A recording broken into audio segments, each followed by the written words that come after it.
Historia e një shqiptari. Ishte viti 2014 dhe kisha një ide të re për të bërë një dokumentar të ri me shqiptar që kanë emigruar, por shqiptar të thjesht, njerëz të thjesht me një histori të çuditshme. Dhe zotëria në fjalë kishim biseduar në atë kohë, po më ka shkruar edhe një herë. Tani ai mendon që unë nuk e mbaj mend, por e mbaj mend shumë mirë historinë e tij dhe është tepër e dhimbshme. Dhe ai u frymëzua nga ato shkrimet që keni bërë ju në atë postin që kam bërë, që ju kam pyetur në qoftë se keni histori të çuditshme na i shkruani. Dhe më ka shkruar sërish. Unë do t'ja u tregoj këtë histori. Kush është rastësisht le t'i bëj like faqes shihni sërish, si gjithmonë, dhe ju falenderoj që jemi për bashkë. Ishte viti 2014 dhe unë kisha një ide të re për të bërë një dokumentar për shqiptar të thjesht që kishin histori të çuditshme, por që jetonin në Itali. Fillimisht ky ishte mendimi im, por nuk ashtu shkuan gjërat dhe nuk munda që ta përgatisja këtë dokumentar. Më pëlqente shumë, më pëlqen ende sot kjo gjë. Megjithatë, një shoku im i fëmiris më kishte thënë që është një njeri këtu, tha që ka një histori vërtet të dhimbshme. Dhe teksa zbrisja për në Vlorë, shkova në Bari dhe e takova. E takova dhe kur e kam dëgjuar, më ka therrur ajo histori. Historia e tij vërtet më ka lënë pa fjalë. Dhe unë po ja u tregoj, por shkurt, sepse është tepër e gjatë historia. Unë mendoj që secili prej nesh ka një fat, dhe fati secilit prej nesh duket sikur është i shkruar. Zotëria në fjalë është i datëlindjes 1967. Pra ishte viti 1967. Ai kishte një orë e gjysmë që kishte lindur, por e hodhën në kazanin e plerave. Dhe ajo nën që hodhin kazanin e plerave nuk di nëse kishte faj ose jo, por ishte një vajzë 15 vjeçare. Në atë kohë, një vajzë 15 vjeçare shtatzane, pa u martuar, ishte tepër e rëndë. Dhe ai e gjeti se kush ishte, por do t'ja u tregoj, ishte akoma më e dhimbshme kur e gjeti. Kur e gjetën aty, pra pas një orë e gjysmë, e gjeti një zotëri. Dhe e birësuan. E birësuan sepse ata s'kishin fëmijë. Ishte një çift i dorës që nuk kishin fëmijë. Mirë po, gruaja e tij nuk ishte dakord. Megjithatë ai i vinte keq dhe donte që ta mbante. E kështu ndodhi. E mbajtën. Dhe me kalimin e kohës, kjo zonjë e largonte gjithmonë më shumë fëmijën, sepse ka disa që duan, disa që nuk duan. Dhe meqense kjo ishte pa dëshirën e saj, vazhdonte që t'ishte gjithmonë kundër kësaj zgjedhje që bëri i shoqi. Mirë po pas 2 vite e gjysmë, ajo mbeti shtatzane. Dhe pas 3 vite e gjysmë, lindi vllai, vllai i këtij, që s'ishte vlla, por ishte fëmia i tyre. Nga momenti që lindi vllai, pra që lindi vllai birësuar, si mund të quhet, nëna jo biologjike që ai e thërret ende sot nën, e urrente. E urrente sa nuk e donte më afër. Zakonisht tregohet që këto probleme ndodhin qoftë nga shtatzania, por qoftë edhe nga probleme të tjera. Megjithatë, ajo dal nga dal, jo vetëm që e urrente, por donte që ai që ta largonte nga shtëpia. Mirë po, ai e kuptoi që ishte i tepërt aty dhe filloi që nga ajo kohë, në kohën e monizmit, që të mblidhte gjëra në rrugë. Dhe ka qenë tepër e vështirë për të. Tepër e vështirë sepse ai për të mbijetuar bënte këtë. Edhe pse jati në fshehtësi, pra jati jo biologjik, bënte ç'është e mundur që t'i ribashkonte. Ai i thot gjithmonë vllait të tij, por vllai jo biologjik ende sot e urren, sepse është ushqyer nga mendimi i të ëmës. Megjithatë, kaloi kohë dhe në kohën e monizmit iku. Iku sepse e dinte që ishte i tepërt, bile kur shkoi ushtar, siç e tregon, nuk shkoi për 2 vjet. Nuk kërkoi që të kthehej në shtëpi.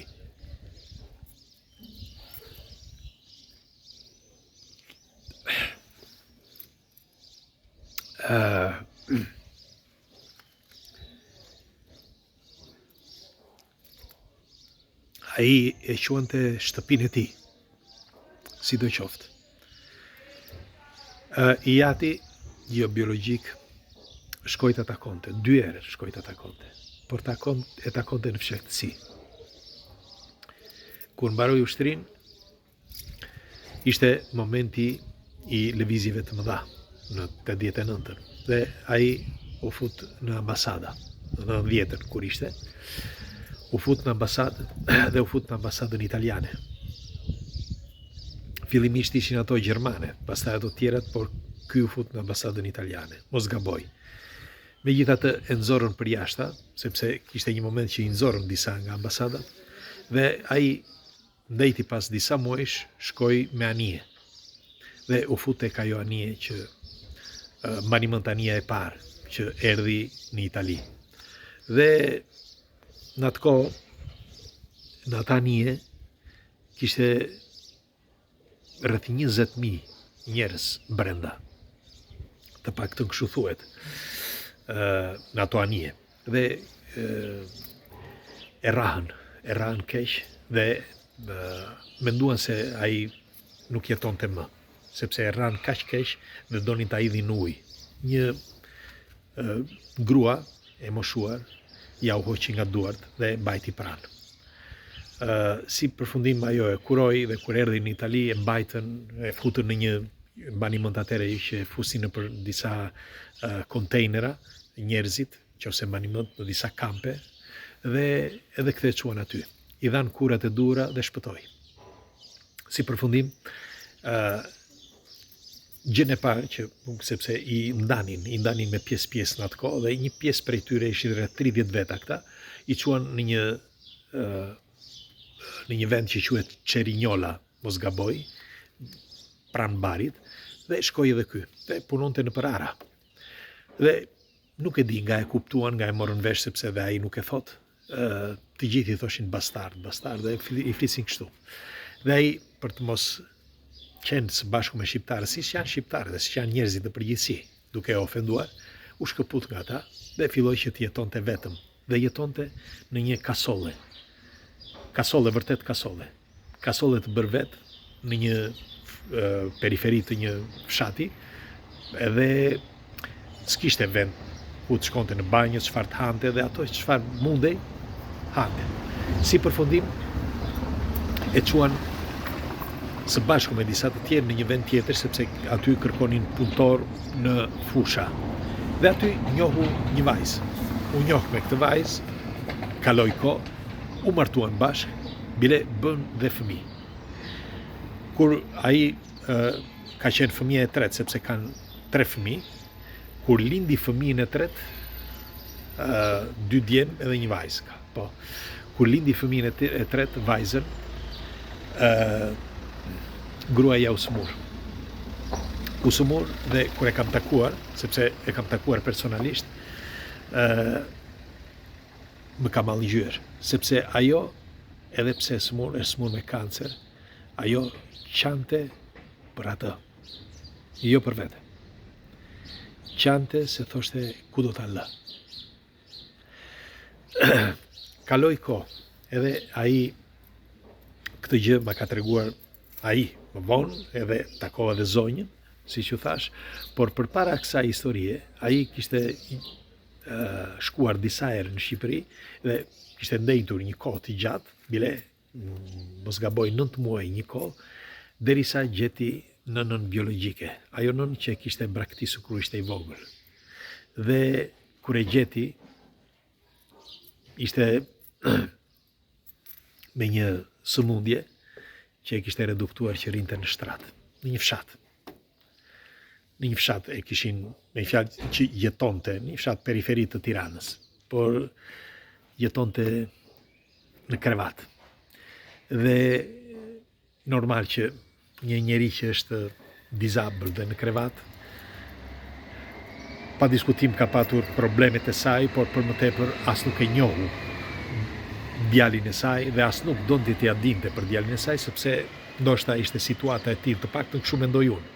Megjithatë, ai ka qarë shumë, sepse kërkonte me gjithë shpirt që t'i gjente nënën e tij dhe kur e gjeti, ishte në një status që nuk e njihte dhe nuk mendonte kurrë për atë situatë atëre, ndoshta e kishte fshirë nga memoria dhe e trajtoi si një njeri normal. Kështu që ai nuk u kthye më tek ajo. Por siç u thash, kur në Itali i vdiq gruaja, fëmijët nuk mundej që ti rriste dot vet.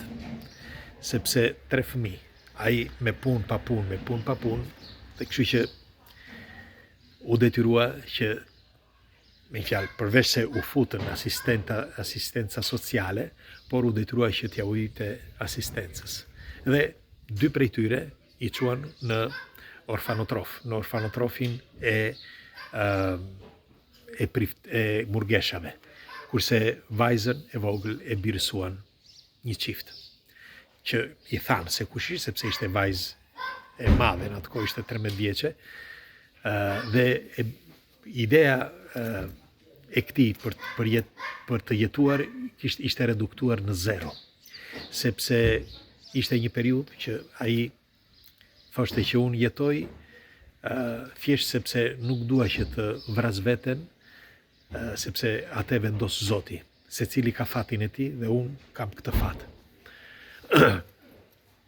Erdhi një moment që s'kishte asgjë, s'kishte më punë, s'kishte më lek, s'kishte më gruan, s'kishte më fëmijët. Dhe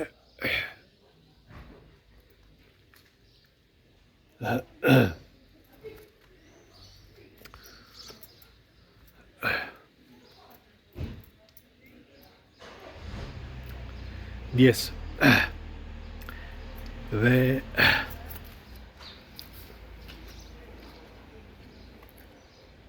u mundua që të vari veten. Është një histori e vërtet. U mundua të vari veten dhe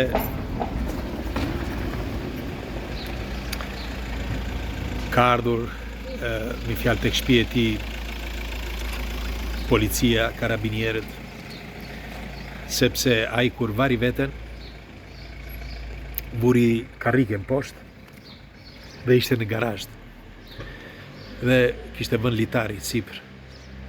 Çuditërisht, hekuri që ishte sipër, ishte një hekur që lidhej nga cepi në cep për të varur mishra dhe gjëra të tilla që i bënin këtu, sepse këtu ka zakonisht në Itali ka disa garazhe që vënë disa hekura kështu për të varur mish ose gjëra ndryshme.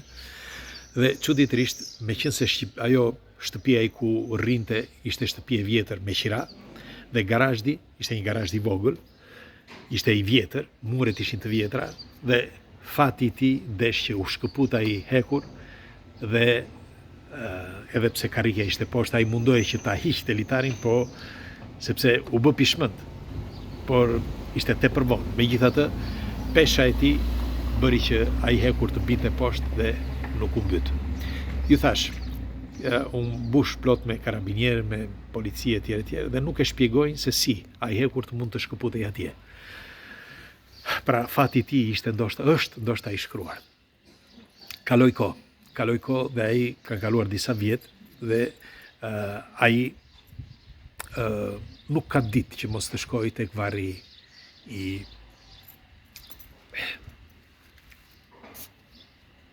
të shoqes tij, nuses, sepse siç e tregon dhe vet ai, ishte i vetmi njeri që i dha ngrohtësi dhe një shtëpi. Dhe i dha një familje.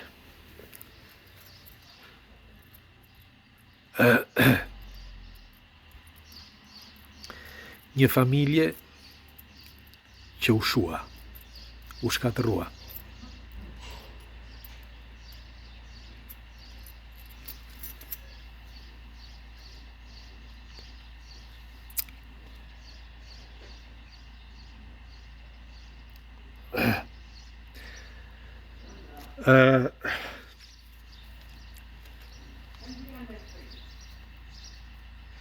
Fjalët e fundit të shkruara djesë nuk po e mbyll se për ta filluar prap nga e para s'kam kohë. Fjalët e fundit në shkrimi që më ka dërguar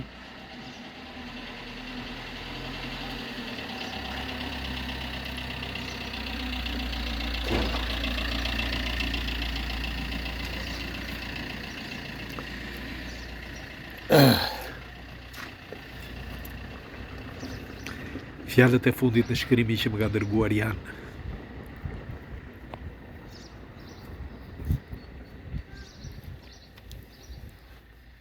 Nadir, miku im, kur do mbarojnë vuajtjet e mia?